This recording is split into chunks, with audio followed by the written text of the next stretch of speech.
Ayun, hello, hello, hello! Maulang gabi sa lahat, mga kabarangay. Muli ako si Higawa Dax ng Barangay 158. Magandang kamusta ang inyong gabi? Maulan na maulan. So mag-ingat po ang lahat. At matulog na, malamig ang panahon. Masarap matulog. So bago tayo matulog, kwento ko lang kanina na meron akong napanood na isang report sa Facebook at it's very alarming. May alarming issue tungkol sa sektor ng ating edukasyon sa Pilipinas. Yun kanina sa Facebook. So, ayon sa survey ay may 19 million graduates of 2024 ay functional illiterate. So, 'di ba alarming, nakakabahala. Pero actually nilinaw naman ng PSA or ng Philippine Statistics Authority na hindi ito totoo. Sabi ng PSA, ang 19 million ay hindi specific sa junior at senior high school graduates lang. Ang number na ito ay galing sa 2024 Functional Literacy, Education, and Mass Media Survey or the FLEMMS. At ang survey na ito ay para sa buong population ng Pilipino na edad from 10 to 64 years old.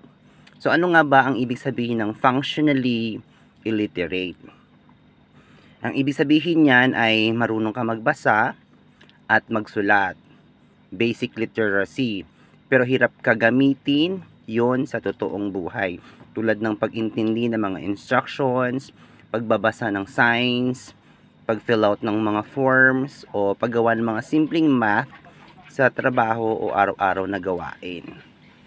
Ang findings ng survey na yan ay 93.1 na mga Filipino ages 10 to 64 ay basic literate. So yun nga, marunong magbasa at magsulat. Pero only 70.8% ang functionally literate. So ibig sabihin yung natitirang 29.2% or around 19 million na tao ay functionally illiterate o kulang sa functional literacy. So ano ang ibig sabihin ng survey na yan sa ating mga high school graduates? So hindi man directly sinabi ng PSA kung ilan sa mga high school grads ang functionally illiterate, posibleng kasama sila sa 19 million. Ibig sabihin, kahit nakagraduate na, may ilan pa ring nahihirapan sa mga practical na skills na kailangan sa trabaho o pang araw-araw, yung hands-on ba? Kulang. Ang lesson dito sa survey na ito ay hindi sapat na makagraduate lang. Dapat siguraduhin na naintindihan at naipakita sa gawa ang natutunan sa school. So, anyways, whatever or kung ano man ang totoo at real statistics, something is clearly broken in the education to real life pipeline sa Pilipinas. So, meron pa rin tayong education crisis. 'Di ba? Bottom tayo sa comprehension and literacy sa Asia. So, what needs to be done? Ano ang ating magagawa? Una, syempre basic. Basic, balik tayo sa basic pa din. Ayusin ang quality ng education. Not just the quantity, but the quality. Hindi sapat na basta makagraduate lang, okay na. Dapat ang focus ng schools ay sa quality, gaya ng comprehension, critical thinking, real-world application, at communication. Nasa digital age or world na tayo ngayon. Mga kabataan natin masyado ng techie. 'Di ba? Mga Pilipino masyadong techie. Pagdating sa mga social media, cellphones, online games, pero barok pa din ang ating education system. So anong nangyari? Bakit ganon? So isa sa mga problema natin ay kulang tayo ng teachers. And teachers need more training. Yearly, ang dami nating let passers. Bigyan sila ng support. At ang mga current teachers natin ay bigyan ng suporta para talaga yung mga estudyante natin ay may matutunan sa kanilang mga klase or bago graduate. So sa ngayon, isa pa sa problema natin, overload ang mga or understaff and overload ang mga teachers natin. Sobra-sobra ang kanilang mga estudyante sa dapat na naka-number sa kanilang class. So yun. Pangalawa sa what needs to be done, functional literacy programs for youth and adults. So ano yan? Para sa mga nakagraduate pero hirap pa din, dapat may community-based learning programs tayo pagdating sa financial literacy, digital literacy, and life skills programs. Gaya ng pag-fill out ng forms, job applications, job interviews, Q&A portion. Parang sa Miss Universe, sa mga beauty queens, meron tayong Q&A training pagdating sa mga ganyan. Then, pangatlo sa what needs to be done, sobrang dami sa curriculum natin sa schools, pero theoretically, puro ganon, mga theory. Kulang na kulang sa practical, kulang na kulang sa hands-on. I-review natin ang ating mga subjects sa paaralan or to include more life skills training, not just, memorization. Wag lang puro memorize ng mga theory, actual and hands-on practical skills. So improve din natin ang reading, comprehension, and analytical skills ng mga bata or ng mga estudyante natin. At pang-apat na what needs to be done, stronger work, immersion, and TVL or yung tinatawag natin na Tech Voc tracks. Especially sa senior high, dapat seryosohin ang mga work immersion programs. Ano yan? Suportahan natin ang technical, vocational livelihood o yun nga yung sinasabi kong TVL tracks para may hands-on learning at mahasa sa trabaho, hindi lang puro theory nga tayo. So panglima, tutukan talaga natin ang reading and comprehension sa early age ng mga bata, ng ating mga estudyante, ng ating mga anak. Kung hindi pa marunong umintindi ng binabasa sa grade 3, mahihirapan na ang bata sa higher levels. Kaya kailangan ng massive investment sa early literacy, lalo na sa mga public schools. 'Di ba?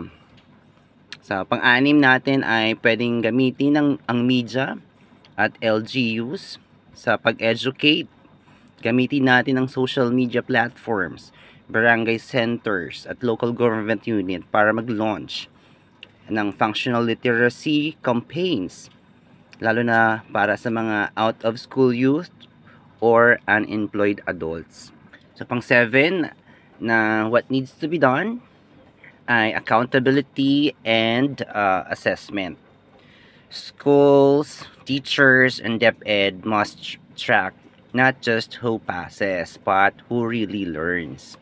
They should implement regular nationwide assessments of literacy and comprehension. Hindi lang puro academic test ang nakafocus. So, yun nga, meron tayong dapat nationwide assessment for literacy and comprehension. At sa mga teachers natin, wag natin ipilit ipasa kung talagang namang hindi pwede. Kasi malalaman at alam din natin na balang araw ang bata ay mahihirapan lang. 'Di ba? So, babalik din sa atin yun as teachers. At yun, bilang isang barangay, kagaya ko, bilang isang kagawad, ano bang maitutulong na isang public servant sa ganitong issue? Kaya bilang kagawad, ulit, tayo ay may napakahalagang papel sa paglutas ng problema ng functional illiteracy dahil tayo ay may power at responsibilidad na magpatupad ng mga programs at suportang pang-edukasyon sa ating komunidad. Bilang barangay, tayo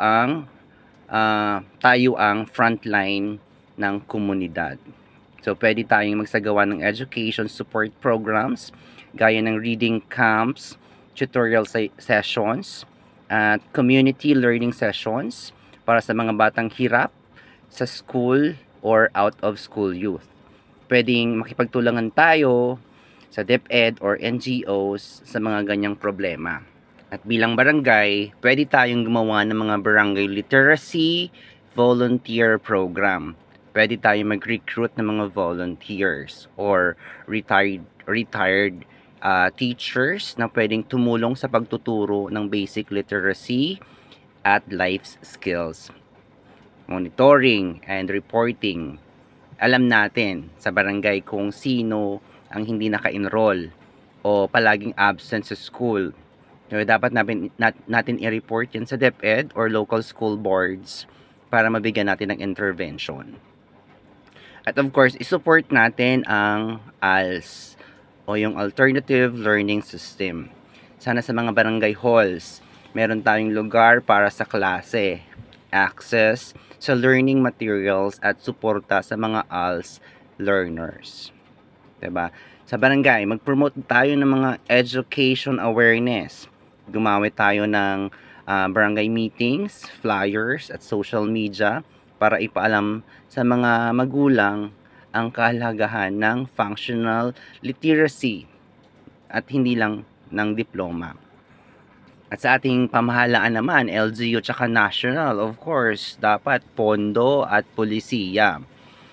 Sana'y maglaan ng sapat na budget para sa functional literacy programs, lalo na sa mga remote at urban poor areas. Dapat isama sa LGU development plans ang education-related goals. So, strengthen natin ang mga DepEd programs. Siguraduhin quality ang teacher training at learning materials, lalo sa reading comprehension, math at life skills. At dapat mas maging practical at real world applicable ang ating curriculum.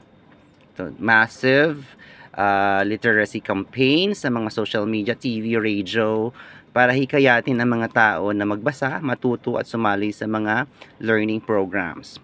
Palakasin, yun nga yung sinasabi ko kanina, ang TechVoc programs na nagbibigay ng functional at employable skills sa ating mga graduates. TESDA at LGU must coordinate to reach youth who dropped out or are unemployed. At dapat may partnership din ang LGU, schools at local businesses para masigurong ang natutunan sa paaralan ay magagamit talaga sa trabaho. And of course, sa ganitong sitwasyon, sa ganitong issue na alarming sa edukasyon ng ating bansa, ang mahalagang papel or ang pinakamahalagang papel dito ay ang pamilya. So kahit gaano kaganda ang programa ng gobyerno, ng barangay, kung walang suporta mula sa pamilya, mahihirapan pa rin ang mga bata at kabataan na matuto ng totoong kaalaman para sa buhay. Kaya ang dapat ang pamilya ang unang guro sa bahay. Ang unang natutunan ng bata ay sa loob ng bahay. Magsalita, makinig at magtanong. Kung tinuturuan at kinakausap ang bata sa bahay gaya ng kwentuhan, pagbasa ng libro, basic math, na de-develop ang comprehension at critical thinking ng mga bata. So, simpleng halimbawa lamang, kung sinasanay natin ang mga bata na magbasa ng mga instructions o magkwento tungkol sa kanilang araw, natututo na silang umunawa at magpahayag ng kanilang mga saloobin. Suporta ng pamilya sa pag-aaral ay mahalaga. Kaya dapat ini-encourage ng pamilya ang pamilya ang bata na mag-aral.